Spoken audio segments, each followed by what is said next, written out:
오늘 그리스도와 선지자직이라는 제목으로 우리 웨스트민스터 소요리문답 23문, 24문 설교를 함께 나누도록 하겠습니다. 네, 우리 이 시대, 어느 시대이든지 막론하고 많은 사람들은 다 방황하고 있습니다. 아까 오전 설교에도 말씀드렸지만 그 죄로 말미암아서 우리 인간의 전인격, 지성과 우리 육체 모든 부분이 다 오염이 됐고 부패했기 때문에 하나님을 알 수 없고 하나님을 찾지도 않습니다. 그래서 많은 사람들이 방황하는 시대죠. 더군다나 지금 이 시대 같은 경우에는 너무나 많은 이 여가생활, 과학, 문화가 발전이 됐기 때문에 더욱더 하나님을 찾지 않습니다. 그 시대가 더 악해진 거죠. 그래서 우리 구약의 많은 선지자들이 경고했죠. 하나님께 돌아와라. 그리고 호세아 우리 선지자도 얘기했고 뭐 아모스 선지자도 얘기하고 했지만 결국에는 우리가 말씀을 듣지 못한, 말씀을 먹지 못한 기갈이라고 분명히 많은 선지자들이 이야기를 했습니다. 지금도 많은 사람들이 말씀이 없어서 영혼에 오는 갈급함을 채우지 못하고 다른 것으로 우리를 채우고 있습니다. 그래서 이 하나님 말씀은 무엇을 얘기하는 겁니까? 우리에게 구원을 얘기하는 겁니다. 성경은 자칫하면은 도덕책으로 오해할 수도 있습니다. 우리가 예를 들어서 우리 십계명에서 5계명부터 마지막 10계명까지 우리가 보게 되면은 뭐 실제로 도덕적인 부분이니까요. 그런데 우리가 이렇게 도덕을 행할 수 없는 죄인이라는 것을 성경은 또 근본적으로 이야기를 하고 있고, 이렇게 살기 위해서 그리스도의 대속의 은혜로 구원을 받아야 된다. 그것을 전제하고 있는 거죠. 그래서 성경 66권은 우리 인간의 구원을 얘기하는데 어디로부터 구원이냐라고 하니까 하나님 죄로 인한 하나님의 진노로부터 구원. 우리 로마서 5장 9절에 이야기하고 있죠. 그 하나님의 진노로부터의 구원입니다. 이게 구원의 중요한 정의입니다. 이 죄로 인한 하나님의 진노에 대한 거기서부터 구원에 빠지면 심각한 구원론의 오류에 빠지게 됩니다. 예를 들면 대표적인 오류가 예전에 우리 뭐 1세기 때부터 지금까지 계속 있는 건데 이 예수님의 피를 사단에게 바쳤다. 우리 흔히 사당 배상설이라고 하는 것이 오류에 빠지게 되는 거죠. 물론 우리가 하나님이 그리스도께서 우리를 그 마귀에게 계속 속던 그 상태에서 구원해 주신 건 맞지만 예수님의 피값은 우리 어디입니까? 그 하이델베르크 요리문답에 나와 있듯이 하나님의 공의를 만족시키시기 위해서 예수님 피 흘리신 것이지 예수님의 보혈을 마귀에게 갖다 바친 건 아닙니다. 그리고 오류에 빠지게 되죠. 우리가 이게 성경을 자세히 보지 못하면 우리의 구원은 하나님의 진노로부터, 죄로 인한 하나님의 진노로부터의 구원임을 알아야 됩니다. 오늘 우리가 베드로전서 1장 10절에서 12절 읽었는데 우리 그 앞절에 베드로전서 1장 9절 보면은 유명한 말씀 있죠. 뭐라고 나와 있습니까? 믿음의 결국은 곧 영원 구원을 받음이라. 이렇게 얘기하고 있는데 이어서 10절에 이렇게 얘기하죠. 이 구원에 대하여는, 영혼의 구원에 대해서 우리가 예수 그리스도를 믿으면 곧 영원 구원 받는 것이다. 우리 믿음의 결론이. 근데 이 구원에 대해서 선지자들이 연구하고 부지런히 살폈다. 이 얘기는 무엇입니까? 우리 구약의 37권의 그 말씀이 구원을 주시기 위한 그리스도를 예언하고 있다는 것을 말씀하고 있는 것입니다. 이 선지자들은 인간 선지자들을 이야기하는 것입니다. 기름 부음을 받아 세웠던 그 선지자들이 하나님의 말씀을 예언했죠. 그런데 11절에 보면 중요한 말씀이 있습니다.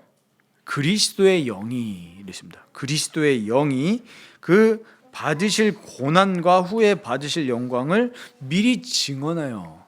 그러니까 성령께서 선지자들에게, 그리스도의 영이신 성령께서 선지자들에게 그리스도의 고난과 죽으심과 후에 받을 영광, 부활, 승천까지 미리 증언해서 중요한 단어가 있습니다.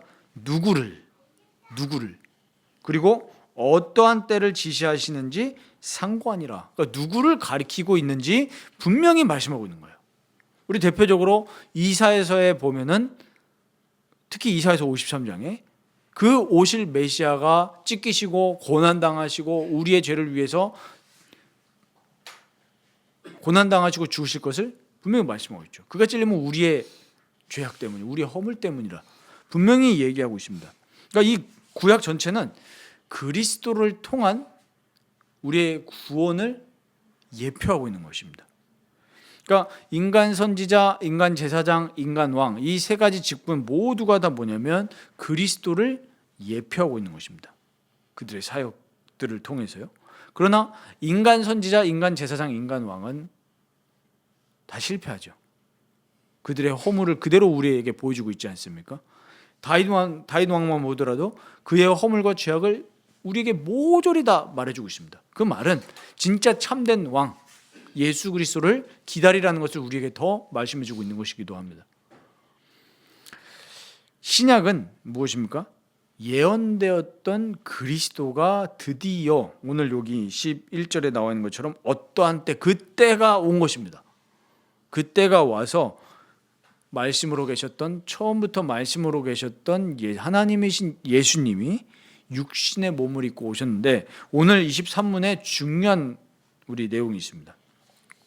이 그리스도께서 이 선지자, 제사장, 왕의 직분을 어떻게 수행하시냐 하시니까 낮아지심과 높아지심 두 상태 모두를 통해서 왕, 선지자, 제사장 직을 지금도 수행하고 계시다는 것입니다. 이 낮아지심 무엇입니까? 말 그대로 육신의 몸을 입고 고난당하시고 십자가 지신 거, 이게 다 낮아지심입니다. 낮아지심에서 중요한 사역이 뭐냐니까 속죄입니다.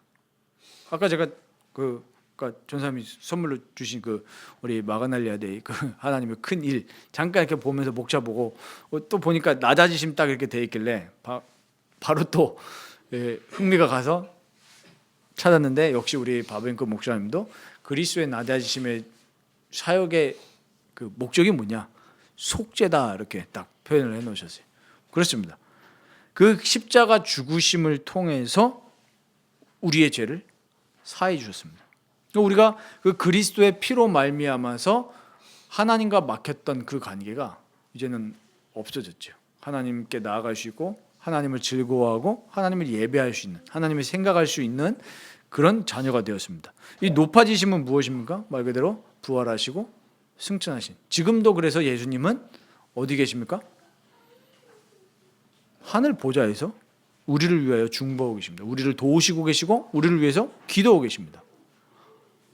지금 낮아지심과 높아지심 두 상태 모두를 통해서 왕, 선지자, 제사장직을 수행하고 계시다는 사실을 우리는 믿고 따라가야 될 것입니다. 제가 지난주에 저희 아들한테 물어봤습니다. 예수님 어디 계시냐 하니까 하늘에 계신대요. 그리고 또 그러니까 마음에 계신대요. 그러고 나서 제가 이제 마음이 뭐냐 이렇게 얘기하니까 그래도 나름 똘똘하게 생각하는 곳 이러더라고요. 그래, 맞다. 우리의 생각에 누가 주인 되셔야 되냐? 그리스도, 예수 그리스도가 주인이 되시는 것이 우리 신앙생활을 하는 거다, 이렇게 얘기를 했어요. 그러니까 그 얘기를 하면서 이제 그리스도에 대한 부분을 설명을 했는데, 그리스도가 우리 마음에, 하늘에만 계신 것이 아니라 영으로 우리 마음에 계시다는 사실을 우리가 진짜 인지하고 또 누리게 된다면은 우리 삶에 큰 변화를 가지고 올 겁니다. 우리의 죄를 사하신 그리스도가 선지자로서 계속적으로, 아까도 말씀드렸지만 성령의 역사를 통해서 우리를 말씀으로 이끌어 가시죠. 그리고 자기를 보게 하십니다. 그게 선지자의 일을 지금 행하고 계신 거예요. 그리고 또 다음 주에도 말씀드리겠지만 제사장으로서 지금도 우리를 위해서 중보하시고 또 우리가 날마다 죄 씻음 받기를 원하시고, 우리가 실제로 그 예수님의 공로 안에서 죄로부터 자유해지죠. 자꾸만 우리가 죄와 사망의 법에서 종노릇하는 것이 아니라 예수 그리스도를 바라보면서 자유함을 누리게 하십니다. 그 제사장직의 사역을 지금도 수행하시는 것입니다. 그 공로를 우리가 누려야 돼요. 그것이 바로 연합입니다. 우리 성찬의 의미가 바로 그거죠. 왕 선지자 제사장 대신 그리스도와 연합해서 우리가 참된 소망과 은혜를 누리게 하십니다.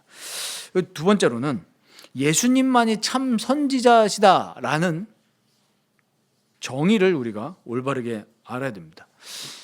다른 종교적인 권위가 있을 수 없다는 얘기입니다.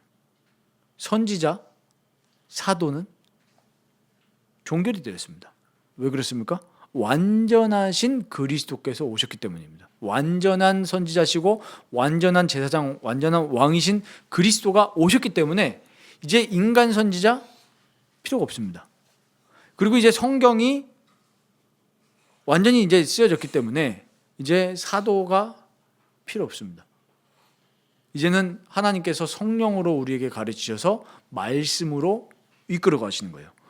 그리스도가 하나님 말씀 그 자체시기 때문에 다른 것이 필요 없습니다. 다른 종교적 권위가 필요 없다는 거예요. 근데 이 시대를 보십시오. 여전히 우리 1세기 때부터 많은 이단들이 출현하기 시작했는데 지금도 마찬가지입니다. 얼마나 사람들을 미혹하는지 모릅니다. 아까도 말씀드렸지만 성령의 사람은 말씀으로 이끌게 되십니다. 그 사람이 하나님이 교회에 세우신 에베소서와 우리 바울이 서신서에서도 디모데 전후서에도 이야기하고 있는 것처럼 우리 하나님이 교회에 세우신 교사 또 목사 이 사람들은 성경을 잘 연구하고 살펴서 그리스도를 설명하고 그리스도를 선포해주고 올바른 길로 인도하는 하나님이 세우신 사역자일 뿐이지 사도나 선지자가 아닙니다. 근데 자칭 자기를 사도다 선지자다 이런 사람들이 항상 있었어요. 지금도 마찬가지입니다. 그게 정통 교단이라는 탈을 쓰고서도 얼마든지 자행이 되고 있습니다. 그런 사람들의 특징이 뭡니까? 말씀이 기준되지 않고 그 목사의 말이 기준이 됩니다.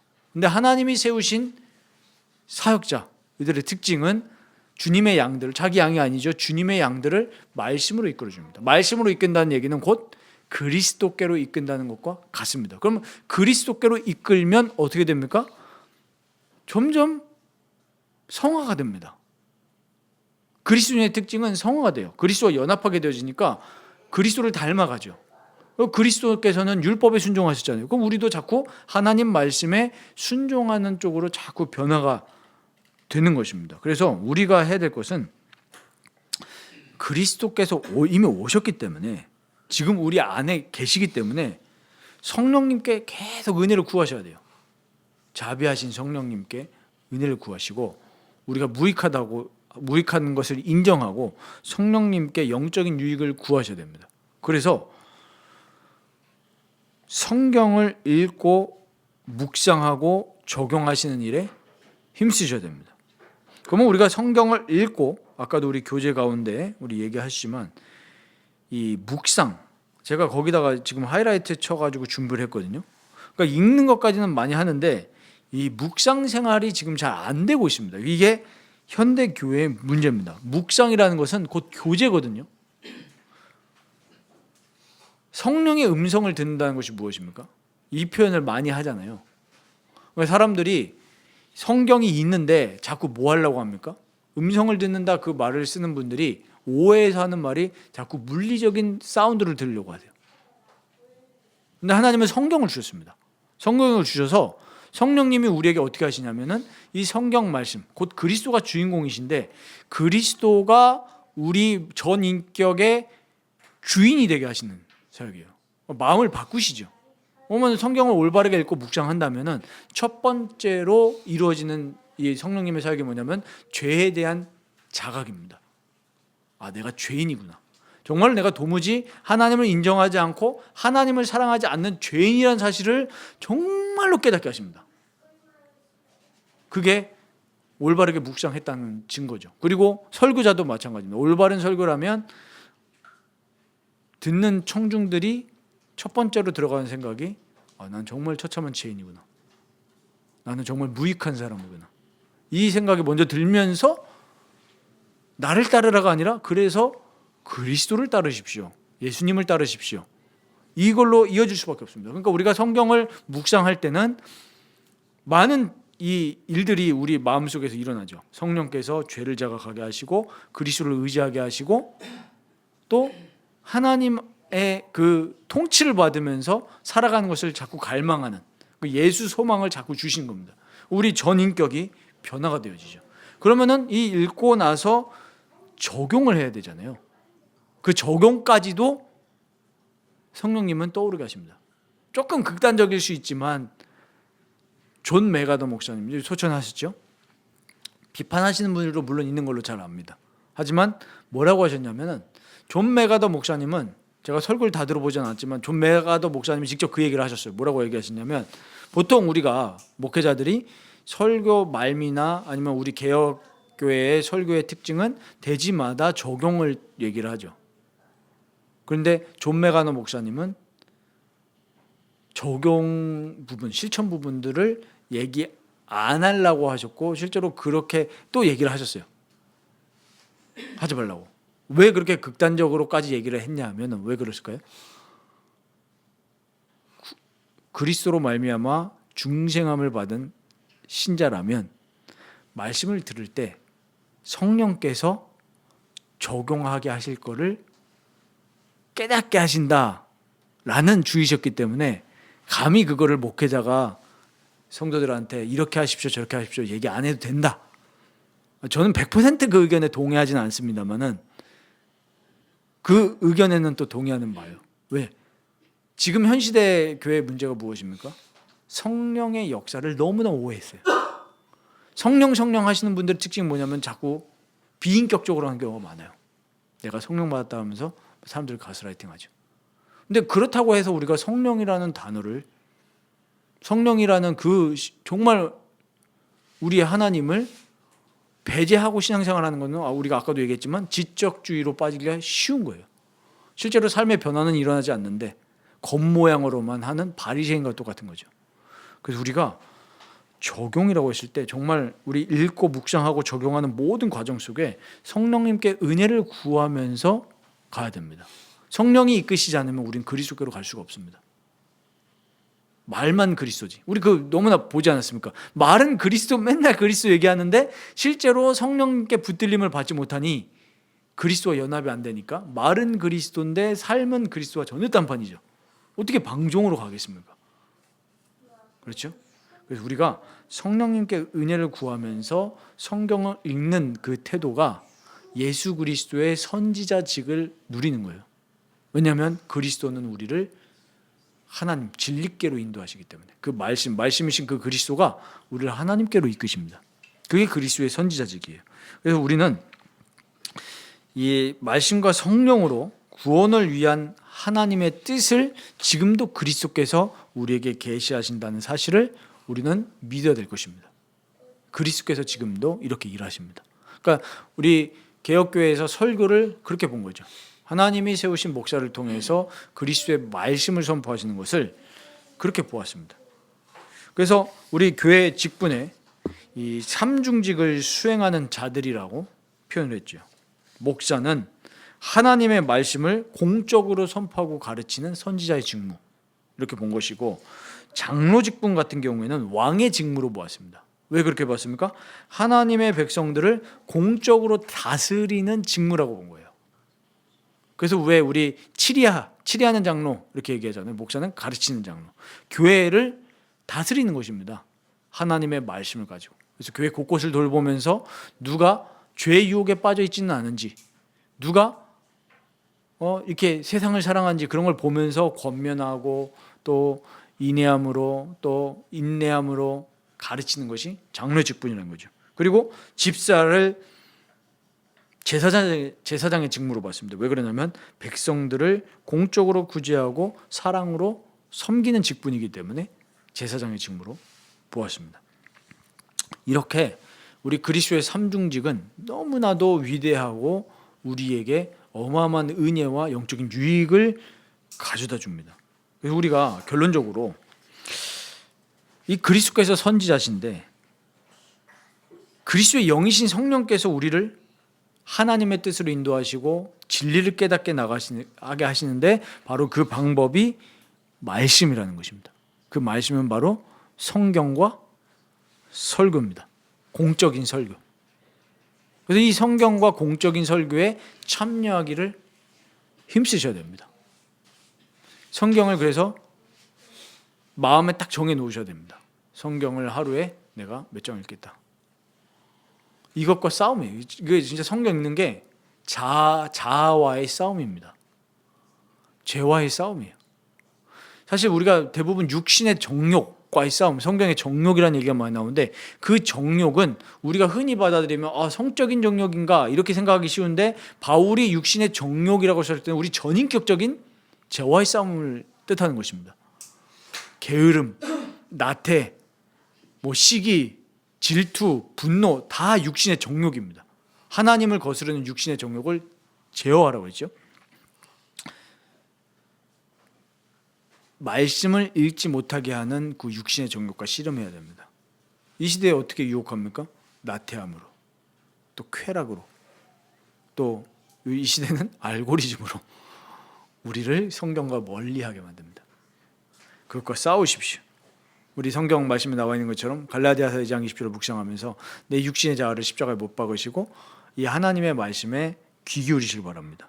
그리고 설교를 주일 설교를 힘써 들으시고 이 설교를 내 삶 속에 어떻게 적용할 것인가 성령님께 자꾸 질문하셔야 돼요.